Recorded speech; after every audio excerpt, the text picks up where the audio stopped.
Alors, on va entrer dans cette section-là de la grammaire, dans tout l'aspect accord et ce qui va avec. C'est assez complexe, là, il ne faut pas se faire de cachette, et c'est souvent là que dans les corrections des situations d'écriture, d'ateliers d'écriture, de dictée, c'est là où généralement les visages de nos élèves font comme « Oh, t'aimes pas ça! » OK? On va commencer par ce qui est probablement le plus simple en accord, les mots qui ne s'accordent pas. Alors, on va parler d'accord, mais sans accorder. Okay? Alors, il y a trois catégories de mots invariables. La première, ce sont les adverbes. Alors, les adverbes, ça va indiquer le temps ou le lieu.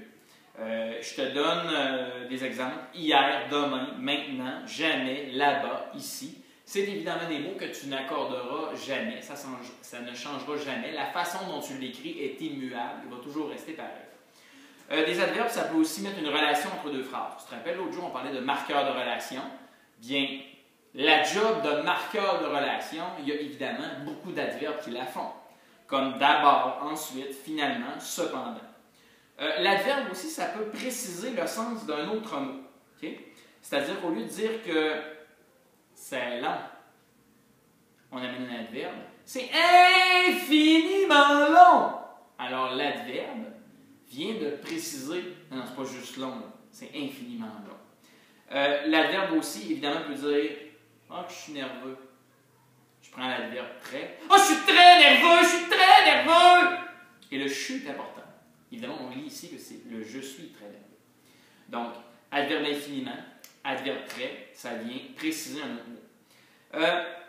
Évidemment, on peut déplacer cet adverbe-là à tout moment de la phrase. Donc, je parle vraiment doucement. Je parle beaucoup trop. Qu'est-ce que ça veut dire? Ça veut dire qu'on peut utiliser deux adverbes d'affilée pour préciser quelque chose. Beaucoup, trop. Vraiment, doucement. Donc, je parle, pronom personnel plus verbe, plus adverbe plus adverbe. Qu'est-ce qu'on vient de préciser? Le verbe parle. Je ne sais pas juste parler. Je parle vraiment, adverbe, doucement, adverbe. Et aussi, j'ai raté. J'ai complètement, adverbe, raté. Donc, l'adverbe, on va le placer à différents endroits dans la phrase. Près du verbe, autour du verbe, près d'un autre mot, peu importe, pour préciser le sens du mot.